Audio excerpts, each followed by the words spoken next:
Los mexicanos que deseen viajar a la Unión Europea necesitarán a partir de mayo del próximo año, mayo de 2023, de un permiso especial que les permitirá visitar los países del llamado espacio Schengen.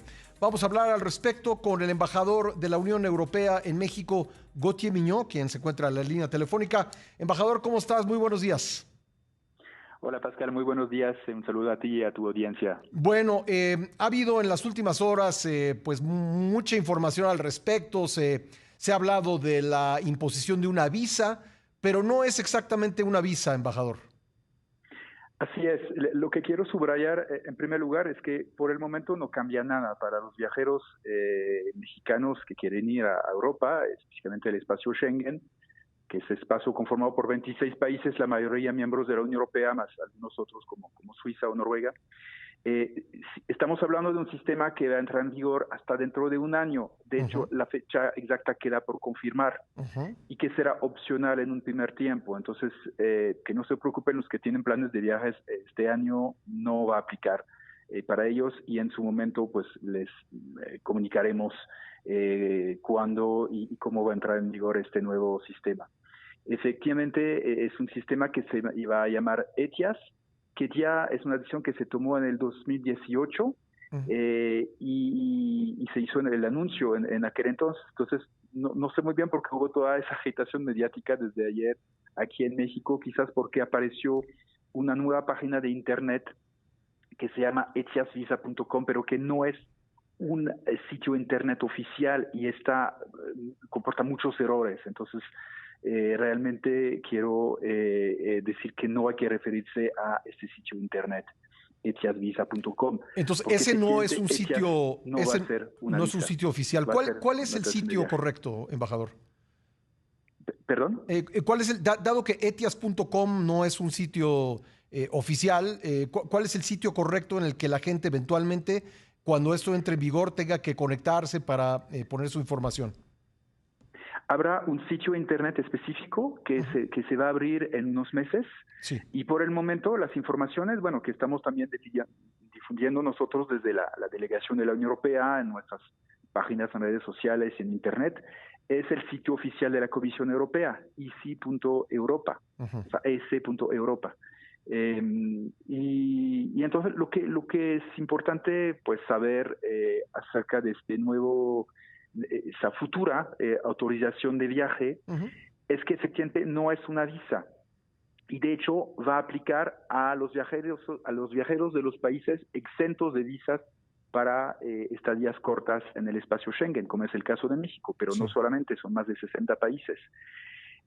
Una visa requiere llevar el pasaporte a un consulado, pagar 80 euros en el caso de la Unión Europea, dar sus huellas dactilares, esperar unos días o incluso varias semanas para conseguir la visa.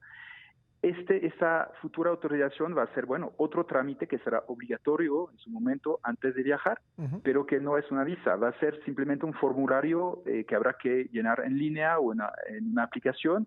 Va a tomar no más de 10 minutos y tendrá un costo de 7 euros y una validez de 3 años. O sea, permitirá ser usada para varios viajes, siempre de estadías cortas a Europa.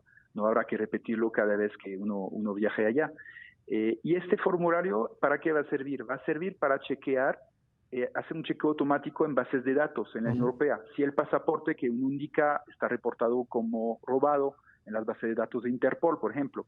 Si uno pues está reportado como pues teniendo un problema de seguridad en la Unión Europea o si uno ya ha sido deportado porque ha violado las reglas migratorias en la Unión Europea, por ejemplo, ese tipo de cosas. Entonces, para el 95% de los casos, en unos 2-3 minutos, uno va a recibir su autorización por mail inmediatamente. Y en unos pocos casos, eso va a requerir más controles, verificaciones en unos días y hasta, para los casos más complicados, pero que van a ser muy limitados, hasta 30 días. Y con la posibilidad, pero también en casos extremos, de que se niegue la autorización. Sí. Tendrá un costo, ¿verdad? Tiene un costo de 7 euros. 7 Lo que euros. quiero decir es que es un sistema que nosotros europeos conocemos bien porque Estados Unidos nos lo ha aplicado desde hace más de 10 años. Ajá, es el ESTA, Entonces, ¿no? y con un costo que Sí. es actualmente el doble y va a pasar al triple próximamente. Y es un costo que en el caso de la Unión Europea simplemente va a servir a cubrir el costo de la operación de este nuevo sistema. Y la verdad es que a uno le va a facilitar el paso de la frontera, le va a dar una cierta tranquilidad al momento de presentarse a la frontera, que ya hubo un prechequeo Sí. y que, bueno, normalmente debería bajar mucho el número de personas que están detenidas en la frontera porque surge algún problema. De Entonces, acuerdo.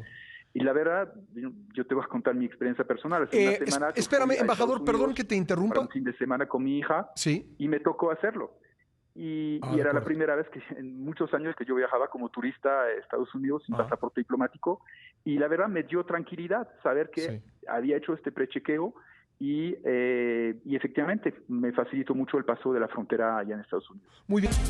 Estamos conversando con Gauthier Mignot, el embajador de la Unión Europea en México, sobre el trámite que tendrán que hacer el año que entra en una fecha todavía no determinada los viajeros mexicanos para ir a la Unión Europea. Embajador, entiendo que esto va a operar para el espacio Schengen. Hay países de la Unión Europea como Rumanía, como Bulgaria, como Croacia, como Chipre, que no son parte del espacio Schengen. ¿Qué pasa si un mexicano, por ejemplo, vuela de Nueva York a Bucarest o vuela de Londres a Larnaca? ¿Qué sucederá en ese caso? ¿Se sabe? Bueno, ellos tienen sus reglas particulares, efectivamente los que no pertenecen al espacio Schengen. Entonces veremos qué reglas aplican en este caso. Ajá. Imagino que estarán también retomando este mismo sistema, pero nuevamente todo eso se va a explicar en su momento. Sí. En unos meses ya habrá un sitio oficial de la Unión Europea que va a explicar eso. Y hay una agencia que estará a cargo de manejar ese sistema automático, ese sistema europeo de información y autorización de viaje. Ahora, creo que es importante lo que me decías en el bloque anterior, que no solo es México el que los mexicanos quienes van a tener que hacer ese trámite, sino 60 países. Así es, en realidad son todos los países que justamente están exentos de visas. Los demás países donde la gente sí, para ir a pasar unos días o unas semanas a Europa necesita una visa, pues no es necesario, digamos, ese sistema de autorización de viaje, ¿no? Porque ya se hace la revisión a través justamente del procedimiento de visa, que es mucho más engorroso, largo, en fin, que la futura autorización de viaje. Sí, porque escuchaba yo interpretaciones de por qué esto y bueno, en redes sociales había quienes comentaban, no, porque es que hay mexicanos que van a Europa y pues digamos van con la exención de la visa y se quedan para trabajar, pero entonces no tiene que ver con una situación específica. No es una situación específica a los mexicanos. Para los viajeros de cualquier país, incluso, por ejemplo, de Estados Unidos o Canadá, que van a Europa, pues pasa eso, ¿no? Hay algunos que efectivamente plantean problemas o de seguridad o migratorios, en fin. Entonces, es también una manera de filtrar y de informar a la gente que los problemas no se planteen en el momento de pasar la frontera, que la gente no se quede detenida en la frontera. Entonces, realmente yo creo que va a ser un sistema gana-gana y es uno de los objetivos, es justamente disminuir los casos de problemas en la frontera, que pasan también para europeos que vienen a México, ¿no? Regular todos los días hay viajeros europeos que también están, se detecta un problema al momento de pasar la frontera, una duda, y también están detenidos. Entonces, claro. es un sistema que creo que va a facilitar la vida incluso para los viajeros. Muy bien, entonces nuevamente todavía no hay una fecha exacta, pero uno podría pensar que poco antes del verano del año entrante es cuando entre a operar ese nuevo requisito. Sí, va a ser en el transcurso del próximo año, seguramente. En un primer momento, durante 6 meses, está previsto que sea opcional y después sí se va a volver obligatorio. O sea, sí para entrar se va a requerir esta autorización previa por Internet, pero repito que en la inmensa mayoría de los casos va a ser cuestiones de minutos para conseguirlo por email. Perfecto. Pues, embajador, muchas gracias por aclararnos las dudas sobre este tema. Muy amable. A ti y bueno, estaremos comunicando cualquier noticia nueva apenas las tengamos en nuestra sede. Y aquí siempre el espacio está abierto para ello, embajador. Muchas gracias. Muchísimas gracias, Pascal. Gracias. Ahí está Gauthier Mignon, embajador de la Unión Europea en México.